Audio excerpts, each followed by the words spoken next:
¿Qué tal, amigas y amigos? Bienvenidos a un nuevo programa de Conversando la Región. Sobre la región, de la región, en la región. Hoy día vamos a conversar con Roberto Lener Santander.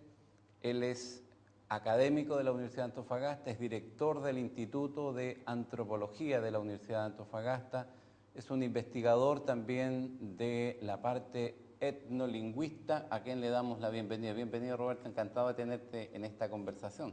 Muchas gracias por la invitación, Carlos, y espero que lo que uno pueda comentar en esta oportunidad sea de interés para los televidentes. ¿Tu formación de base? Bueno, yo comencé a estudiar en el Liceo Coeducacional en Lautaro, después en Temuco, como 7 años, el Liceo de Aplicación Santiago, terminé el Liceo de Hombres de Antofagasta. Entré ya al año subsiguiente en la Universidad Católica del Norte. Después de eso, ahí saqué un título de profesor de Estado en inglés, licenciado en Filosofía y Educación, porque dependimos de la Universidad Católica de Valparaíso en aquel tiempo. Exactamente. Y después de eso, ya con años encima, saqué un magíster en Ciencias Sociales con especialidad en Antropología. Entonces, eso más o menos mi formación. ¿En qué momento y cómo empiezas a derivar a la parte etnolingüista? En realidad, lo mismo he tratado yo de analizar y me parece... Yo cuando era niño iba con mi hermana mayor, me llevaba al mercado en Temuco. Y ahí estaban los mapuches con sus carretas, sus bueyes en la calle. En aquellos tiempos era todo muy folclórico, así, muy natural. Y yo escuchaba esa lengua extraña, el mapudunguna de niño allá, y miraba sus trajes, las mujeres con su trapelacucha, el trarilonco y todo lo demás. Y parece que de allí me surgió ese interés por lo étnico, por los pueblos étnicos, porque no hay ninguna otra explicación. Ni mi padre, que era un carpintero, ni mi mamá, que era dueña de casa, me transmitieron alguna inquietud por lo étnico, por los grupos étnicos de Chile, siquiera nada así. Pero yo miraba eso y a mí me llamaba terriblemente, poderosamente la atención. Ahora, Universidad de Antofagasta, la parte etnológica tiene algunos hitos de libros, pero me gustaría primero ver el contexto de lo que es el instituto para que nuestras amigas y amigos conozcan el quehacer de esa área. Bueno, el Instituto de Investigaciones Antropológicas prácticamente tiene una historia casi de 40 años. Las raíces están ubicadas, digamos, en el Instituto de Literatura Nortina que formara Mario Bamonde, Alfredo Aranda y Andrés Sabela también, y otra persona más. Y de allí, digamos, ese instituto después se transformó en Instituto de Literatura Nortina e Investigaciones Antropológicas. Y después del año 81, 82, con la aparición de las universidades regionales, aparece el Instituto de Investigaciones Antropológicas actual, fusionado con arqueología. Entonces, el historial es muy largo. Por eso nosotros en el instituto tenemos una biblioteca que está recogiendo libros de hace 40 años atrás. Se han publicado libros, Mario Bamonde publicó varios libros, después una producción literaria, histórica, antropológica, etnográfica, realmente importante. Es muy interesante, primero, los personajes que aparecen, bastante desconocidas esa parte de la historia. Los padres fundadores del instituto son personas de primera línea a nivel regional y nacional. Claro. Y lo segundo que me llama la atención es que arranca del lenguaje el estudio antropológico. Eso tiene un valor muy, muy especial. Claro, la lengua es el medio que tenemos los seres humanos de comunicarnos. Y cada lengua tiene su propia estructura, tiene su propia semántica, tiene su propia, digamos, construcción. Cuando yo digo las lenguas indígenas, no tienen la estructura que tiene el español o el alemán o el francés. Tienen otra estructura que es distinta y eso implica una mentalidad distinta. Entonces, el ordenamiento que nosotros siempre hacemos sujeto, verbo, predicado. Y eso es lo tradicional. En alemán cambia un poquito, qué sé yo, ya. Y en las otras lenguas romance es casi lo mismo. Pero en el caso de las lenguas indígenas hay una construcción de la oración absolutamente distinta. Sujeto, verbo, predicado. Yo quiero comer. ¿Cierto? Bueno, ahí está el verbo ya. Yo comer una manzana. En inglés sería I eat an apple. Claro. Ich esse ein Orange, ya. Entonces, pero está la estructura, el sujeto, Claro. ¿cierto? El verbo, El verbo y un predicado. claro, lo que sea, pues, complemento directo, que sea. Veamos ahora la parte de... En la parte indígena, por ejemplo, en el Kunza, porque yo me dediqué después de descubrir el mundo atacameño en 1958, que fue la primera vez que fui, y allí conocí al padre Lepelle, digamos, a otras personas, y entonces ahí descubrí un mundo inédito, absolutamente desconocido en el sur de Chile. Si yo venía del sur de Chile, yo nací en Puerto Vara. Entonces, el descubrimiento, llegar a San Pedro de Atacama de noche, en el mes de julio, fue todo un historial, y al otro día descubrir una cultura, una gente que tenían otras costumbres, realmente fue algo extraordinario. Y cosa que me sigue entusiasmando hasta el día de hoy. O sea, yo no he dejado de investigar el mundo atacameño. ¿Y Entonces, cómo es la estructura en ese mundo? del lenguaje, dices tú. ¿Sí? Bueno, yo te voy a dar algunos ejemplos. Nosotros colocamos siempre el artículo o el pronombre lo colocamos adelante. El artículo en Kunza se coloca después. Camur, por ejemplo, es luna. Camuria, la luna. Entonces el artículo al final. Luna, la. Claro. Y ahí comienza ya a estructurarse de manera distinta. El Kunza, otra característica que tiene, es que tiene 3 tiempos nomás. Y por eso yo postulo, y el padre Lepage de alguna manera lo dijo hace mucho tiempo atrás y lo tengo grabado, que el Kunza era una de las lenguas más antiguas del mundo. Como me costumbre un poco, el padre Lepage exageró quizás un poco, pero el Kunza es una lengua muy antigua, que tiene presente, pasado y futuro. Y en una comunidad antigua, pensemos 5.000, 6.000, 7.000 años atrás, ¿cuáles son las urgencias cotidianas? El ayer ya pasó, pero se recuerda. El hoy es lo importante y el mañana. ¿Para qué más tiempo? Entonces los tiempos verbales son de una simplicidad que revela de alguna manera también el modus vivendi de ellos. Qué interesante. La cosmovisión se puede sacar, se puede observar en esta estructura Claro. de lenguajes. Fíjate, claro, la cosmovisión de alguna manera, hay algunos mitos atacameños, pero hay un mito que es un mito que yo de alguna manera pienso que está allí. Hay una palabra que significa eclipse. Eclipse de luna, por ejemplo, Camuria Muley. Eclipse de sol, Capiña Muley. ¿Y qué significa? Camuria Muley. Camur, luna, Muley. Eso, hasta que lo encontré, es un radical del verbo mulcintur, que significa morir en Kunza. Y entonces ahí me di cuenta de que para los atacameños el eclipse de luna era la muerte de la luna. Y cuando los pueblos hablan la muerte de la luna o la muerte del sol, también Capiña Muley, hay un mito detrás ahí, porque ellos no conciben el mundo como nosotros, que desde Copérnico o desde Galileo Galilei hasta el día de hoy ya sabemos todo el asunto, digamos, cómo gira nuestro sistema, pero a ellos no. El sol, cuando se desaparece en el horizonte, se muere. Cuando la luna desaparece después de 30 días, se muere y vuelve a renacer. Y eso está en muchas culturas de la Tierra. Cómo el hombre interpreta la naturaleza a través, digamos, de su propia imaginación. Lo que él ve, murió la luna. Podríamos decir que en nuestra desértica condición geográfica, el Kunza es la lengua hasta ahora conocida más antigua. Claro. Es efectivo que su dispersión geográfica es bastante amplia.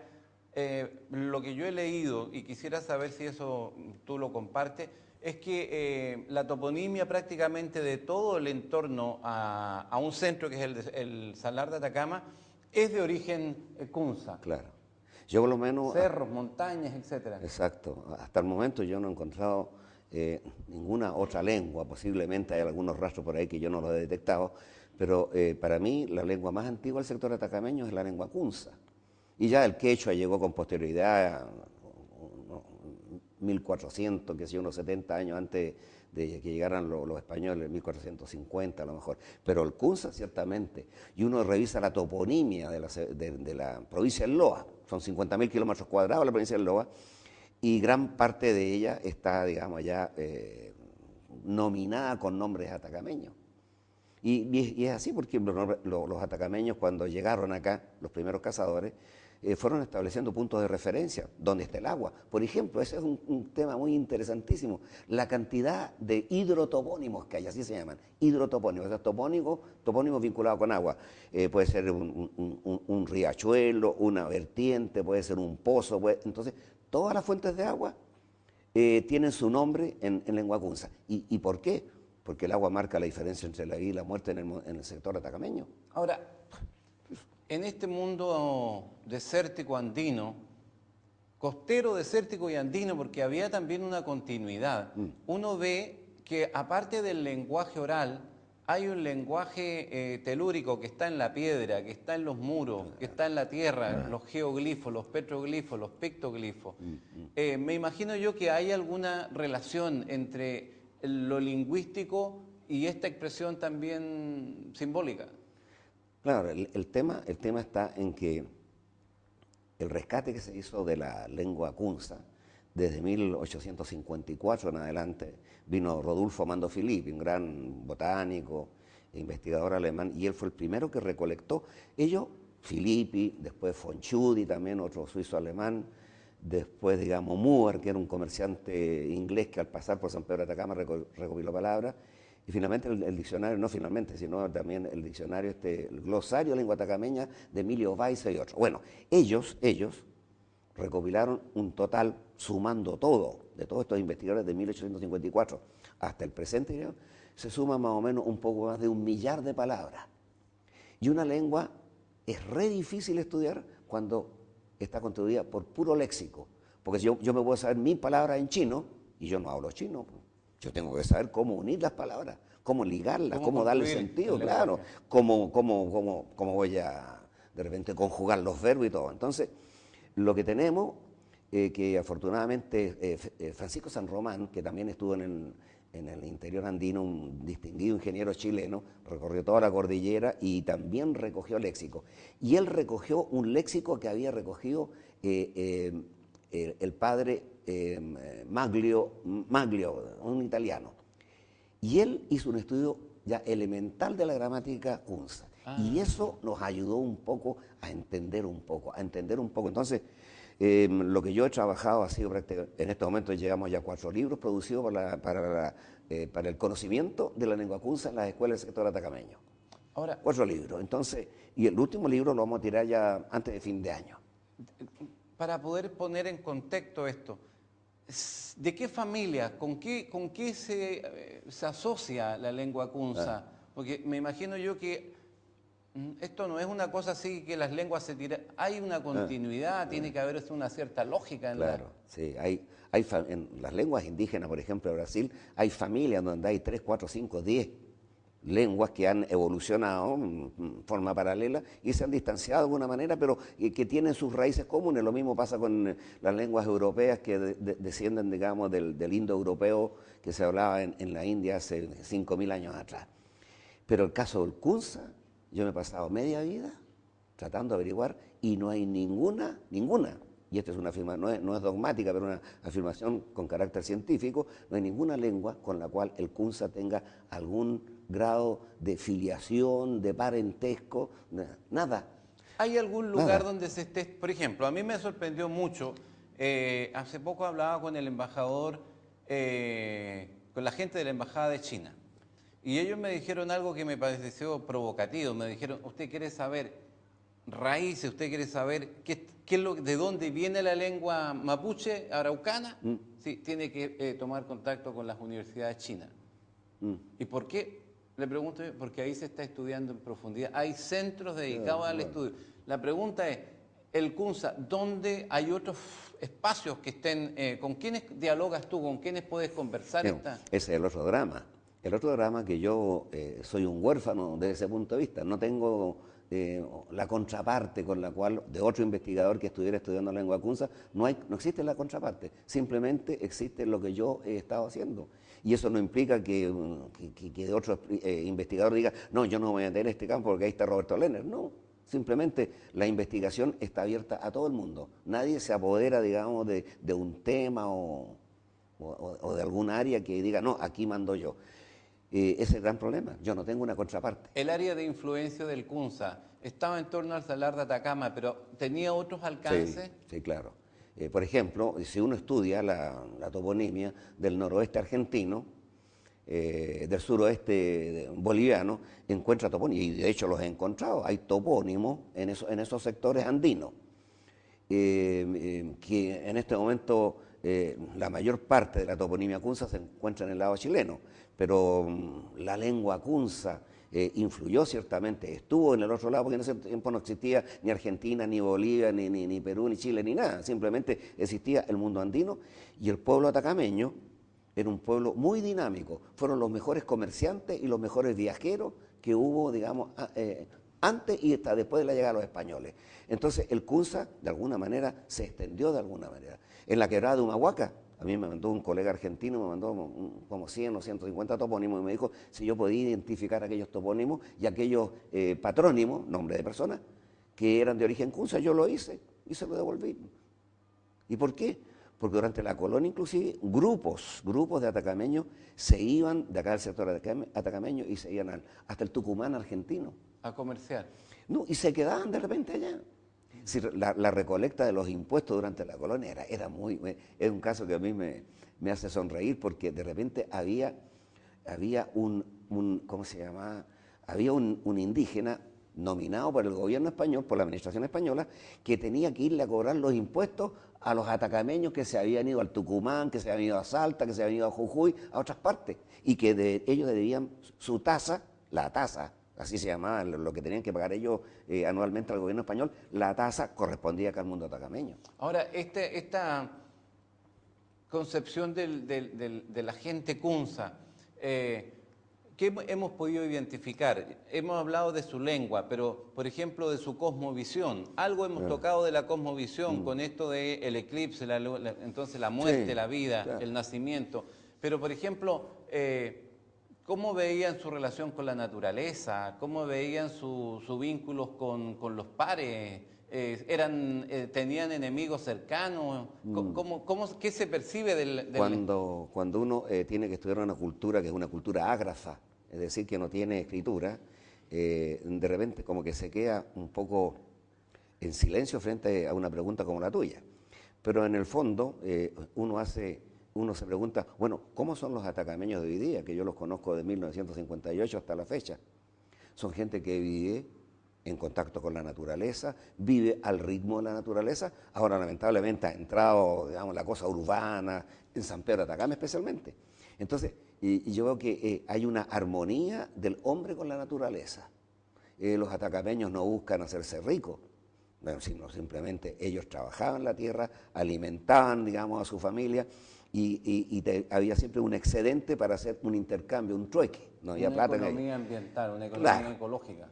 Ecológica total, un hombre que no quema, un hombre que no destruye la naturaleza, y yo pienso que si eso es lo que uno observa en el día de hoy, también es un reflejo, en definitiva, de cómo era en el pasado. Es difícil que los pueblos naturales, los alemanes le dicen Naturvölker, a los pueblos naturales, que son, otros le dicen indígenas, otros le dicen grupos étnicos, no, los alemanes dicen los pueblos naturales siempre viven en contacto con la naturaleza y en armonía con la naturaleza, que es lo más importante.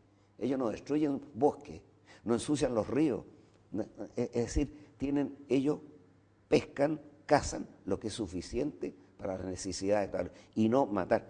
Yo vi una película extraordinaria, creo que era australiana, de unos chicos que caen en un avión, aparece un nativo, en medio del desierto aparece un chico nativo, y el chico nativo los comienza a guiar, hasta que los lleva a una hacienda, y en esa hacienda de repente hay unos cazadores que matan a los búfalos de agua, mataron como 5, 6, 7 búfalos, y el niño nativo los miraba, y al día siguiente el chico se colgó, se ahorcó. Yo me puse a pensar, pero qué película más profunda. El niño no pudo entender, porque mientras él venía con los dos chicos blancos que había salvado de la muerte, el chico nativo tiraba su boomerang y mataba un pájaro, hacía fuego, ya. Pero lo normal, no mataba 10 pájaros, mataba un pájaro. Cuando este chico vio a los cazadores matar tantos animales, como que enloqueció, y no pudo entender ese pensamiento de forma de vida tan las estructuras del hombre blanco. depredadora. Matar, depredador. Vamos a volver con Roberto Lener Santander conversando sobre antropología etnolingüística. No se vaya, solo un minuto.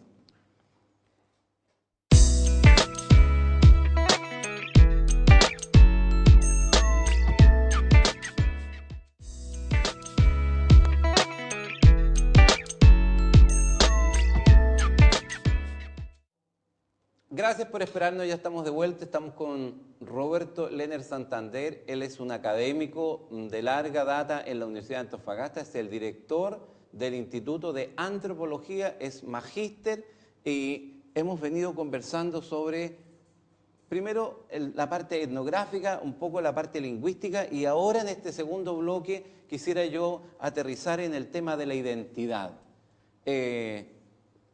Primero, hemos hablado del Kunza.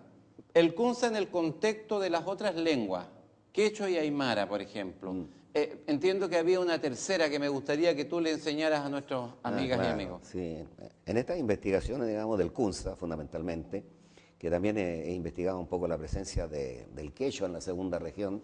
De hecho, publiqué un libro sobre toponimia quechua, tengo otro libro sobre toponimia Kunza. Entonces, estas investigaciones de repente las comencé digamos, a encontrar materiales que no correspondían ni al quechua, ni al Kunza, ni a la aymara. Y buscando por aquí y por allá, encontré que en la segunda región, en el sector de Caspana, hay una serie de topónimos que pertenecen a la lengua puquina. ¿Y qué cosa es el puquina? El puquina es una lengua indígena que durante el siglo XVI, de dominación española, qué sé yo, el puquina era la tercera lengua en el Perú, en importancia, primero el quechua, luego el aymara y después el puquina. Y repentinamente después del siglo XVI, XVII, XVIII, esa lengua prácticamente como que se fue extinguiendo. Se hablaba en el sur del Perú y también un poco en las orillas del lago Titicaca.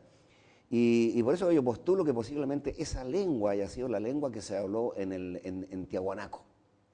Falta todavía darle más vuelta al asunto, pero también en Antofagasta hemos encontrado rastros de esta lengua. Digamos que en contexto, el Kunza, por lo menos lo que yo he leído de Lepage, que tiene toda una escuela ahí de seguidores, 8.000 años hacia atrás. Posiblemente. Porque hay expresiones de cultura de piedra, líticas, claro, ¿verdad? Sí, entonces, no. esa gente hablaba, esa gente se comunicaba. El paleolítico atacameño, llamémoslo así, comenzó hace 11.000 años atrás. Exactamente, ese era el punto que yo quería marcar. 11.000 años atrás. Ahora, yo no estoy afirmando que lo que hablaban esas bandas de cazadores que se establecieron, que se llevó en diferentes lugares y que se han encontrado talleres líticos donde hacían las puntas de lanza, de flecha, todo lo demás. Pero yo no estoy asegurando que ellos hablan el Kunza, pero es posible, es posible. ¿Por qué? Porque no se conoce que otro grupo indígena importante se haya entrometido en esta región. Porque cada vez que un grupo entra en otro territorio, va dejando las huellas. ¿Y cuáles son las huellas más visibles? No solamente algún, digamos, geoglifos y otras pictoglifos y todo, sino también la lengua, a través de los nombres. Y no hay ninguna otra lengua, como te digo, que pueda competir con el Kunza en ese aspecto. Entonces, podríamos señalar que el Kunza es la lengua más antigua de la segunda región. Hemos hablado, además de tu palabra se desprende que eran grupos, o sea, tampoco eran grupos que les permitían cierto sentido utilitarista, ¿verdad? Que les pudiera permitir cazar y que pudieran todos vivir tranquilamente de lo que cazaban. También tenían estructuras habitacionales que estaban dispersas en torno a los lugares donde estaba el agua y donde estaba la casa, por supuesto. Claro, en un principio campamentos, eran campamentos. Y para precisar más todavía el contexto histórico, a la llegada de los españoles a la zona, ¿verdad? 1500, 1600, el Kunza se hablaba en plenitud. Sí. 1536 llegó Diego de Almagro y en 1540 llegó Pedro Valdivia. Y después, en 1542, se firmó la paz entre España y los caciques atacameños. Y existe el documento. Existe el documento donde aparecen los nombres de los caciques atacameños y varios de esos nombres son nombres, digamos, en lengua Kunza. Ahora, Entonces, tenemos evidencia lingüística documental desde el siglo XVI, 1542 más o menos, no, 1552, de la lengua kunza. ¿cuándo empieza? Porque la lengua kunza no desaparece por una transculturización. Ahí hubo un acto de fuerza de parte de la cultura española que fue bastante enérgica, ¿verdad? Lo que pasa, la cultura atacameña, yo siempre digo, cuando voy al interior, qué sé yo, yo digo aquí, lo que estamos enfrentando es la síntesis de varios miles de años. Hay una síntesis, ciertamente, entre la cultura atacameña y Tiahuanaco. De repente todos estos encuentros, o sea, digamos, todos estos hallazgos que se han hecho de entierros con oro, con plata, con todo un ajuar que se llama, digamos, de algunas momias, pertenecen a rituales que vienen de Tiahuanaco e influyen en el mundo atacameño. Entonces, el primer influjo grande que tuvo el mundo atacameño, Tiahuanaco. Yo en la lengua no he podido detectar nada, excepto, digamos, esto de la Elpuquina que te decía. Después, España. Y Tiahuanaco no influyó, o sea, Tiahuanaco no influyó a lo mejor con su lengua. Después viene el mundo inca. La administración inca duró 70 años. Muy poco. Muy poco, 70 años. Pero en 70 años ellos sembraron también toda la segunda región, llegaron hasta la costa con nombres en quechua.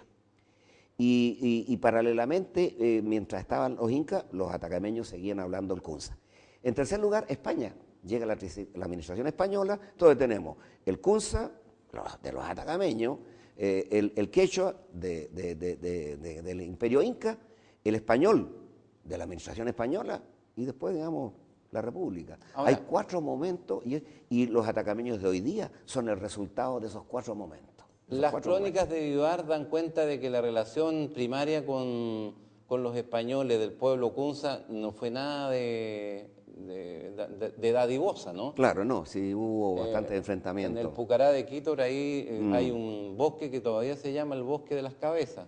Claro, sí, ahí lo llaman porque ahí decapitaron a una docena de caciques atacameños después de la batalla que hubo ahí en el Pucará. En el Pucará. Claro. Entonces, eso es lo que va marcando la declinación de una lengua. Aquí yo quiero contarte una experiencia y me gustaría pedir tu comentario. Tú sabes, yo fui alcalde de Calama y yo he tenido siempre una relación maravillosa con los pueblos andinos. Y de hecho me llaman mi pariente, me dicen pariente. Y cuando yo voy a la limpia de canales en Toconce o en Caspana, el Puri Camani Sí. hace una oración.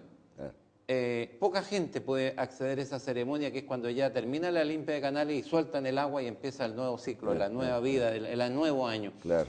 Y yo le preguntaba a mi amigo Puricamani, ¿qué estás orando? Y él decía, estoy haciendo la oración del agua. Entonces le decía, ¿pero qué dice? Dime lo que dice. Ah, no, me dice, si yo no sé lo que digo. Claro. Porque me la enseñó mi abuelo. Claro. Pero yo ya perdí ¿Qué lengua será esa? El kunza, ciertamente. Ciertamente, ¿no? Pero ya hay un caso de unos documentos, digamos, de unas canciones que grabé en el interior y que grabé allá en Caspana y que son de una lengua absolutamente extraña.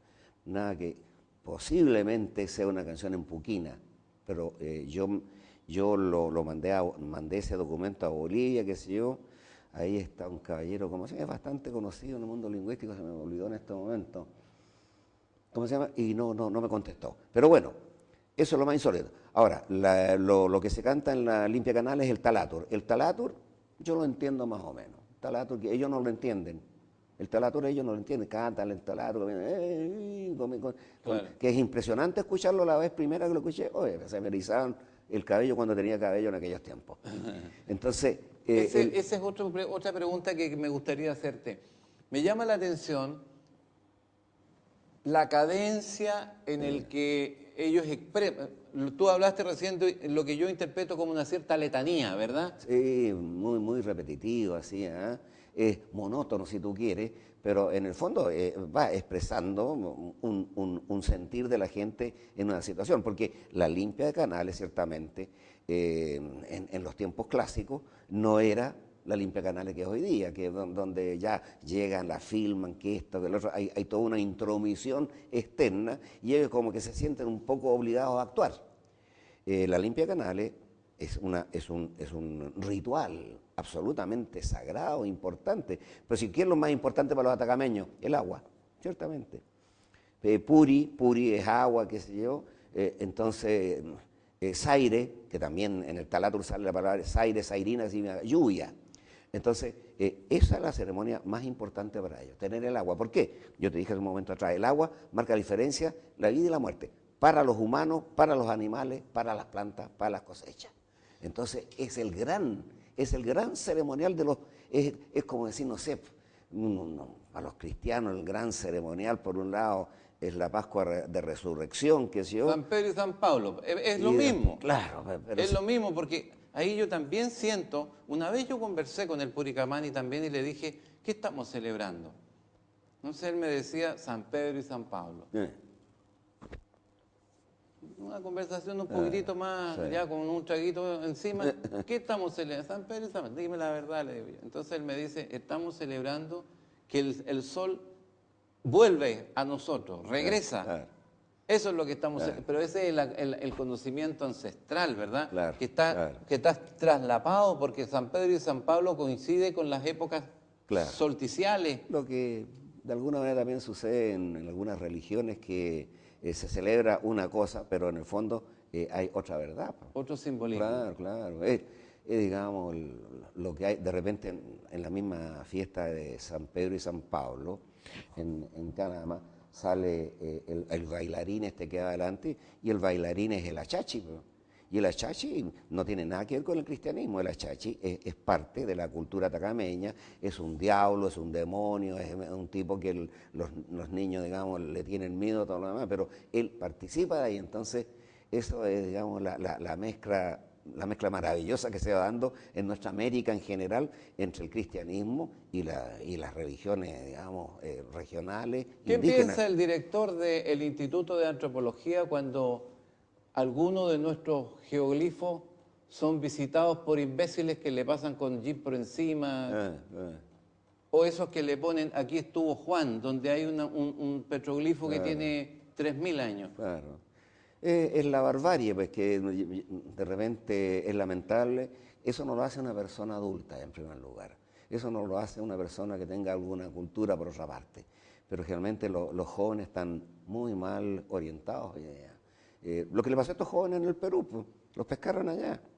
Y después, digamos, alguien dijo por ahí llegando, bueno, son jóvenes, entonces, ¿qué se le va a hacer? Yo creo que justificar un acto de esa naturaleza es injustificado. Ahora, a Roberto Lehner, también etnolingüista y director del Instituto de Antropología, ¿qué piensa de todo el tremendo patrimonio de pinturas rupestres que nosotros tenemos en el mundo, el mundo andino y desértico de la segunda región? Pregunta más directa, ¿hay un inventario, hay un estudio?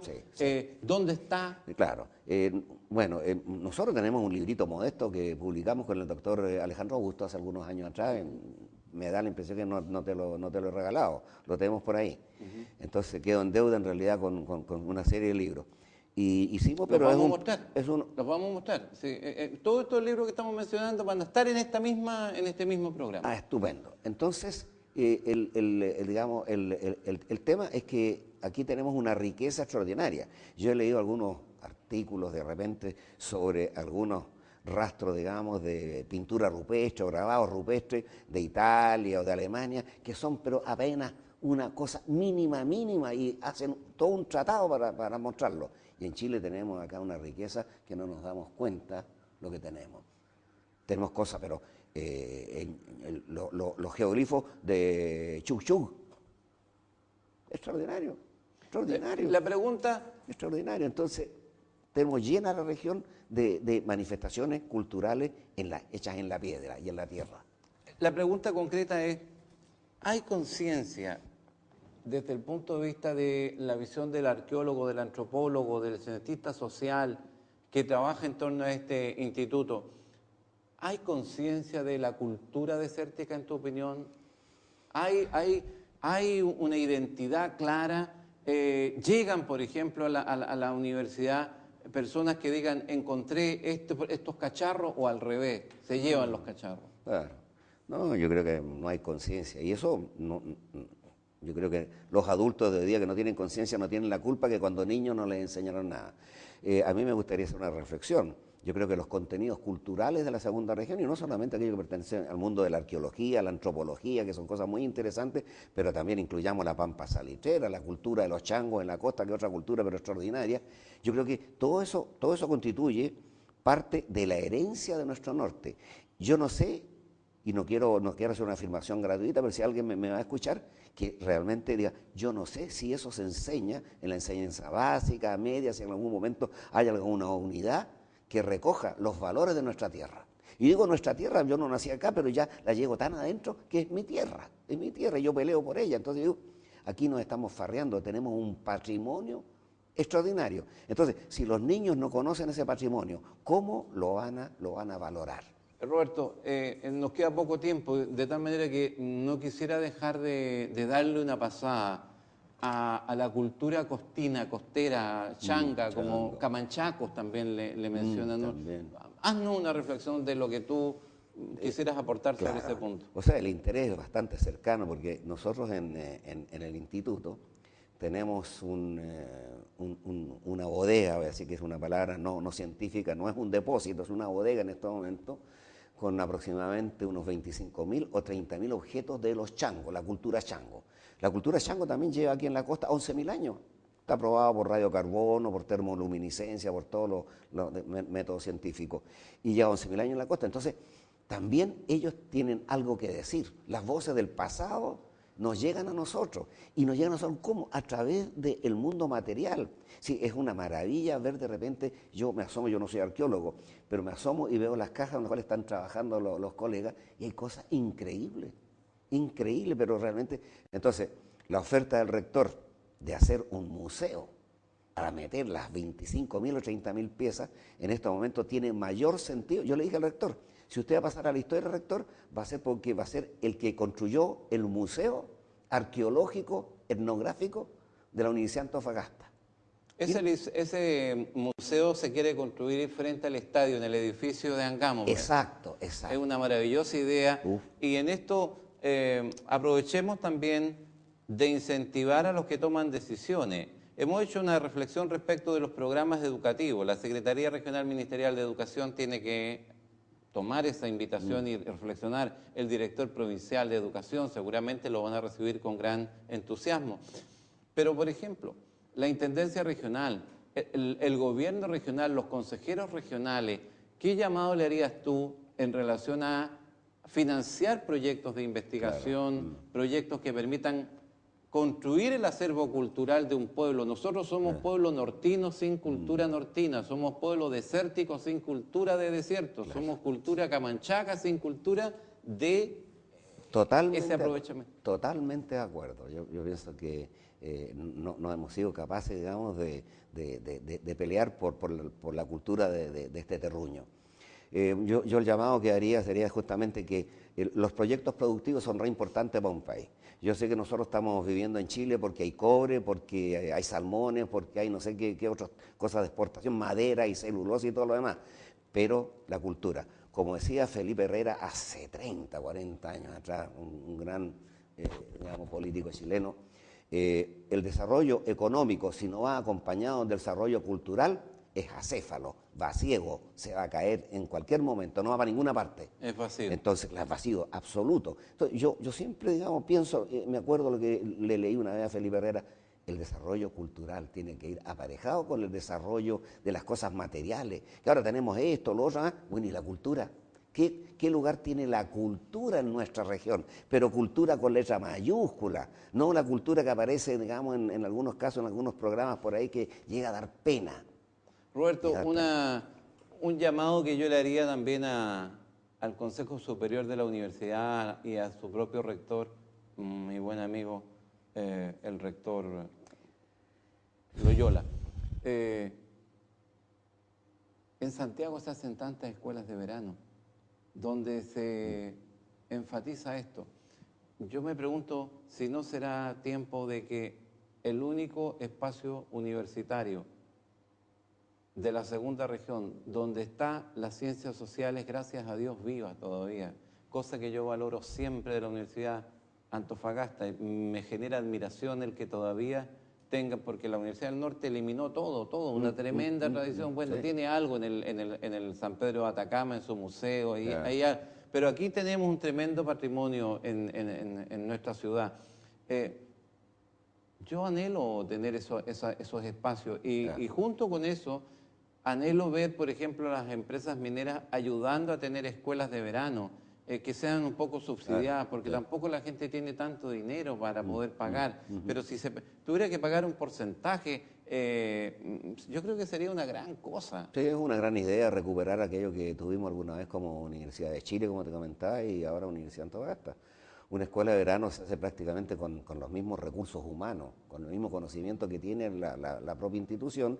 Se invitan algunos personajes externos para complementar la cosa, se hacen reuniones, se dan conferencias, hay mesas redondas, es decir, digamos, una escuela de verano es una instancia importantísima para debatir lo que estamos conversando, la cultura regional, el rol de la cultura.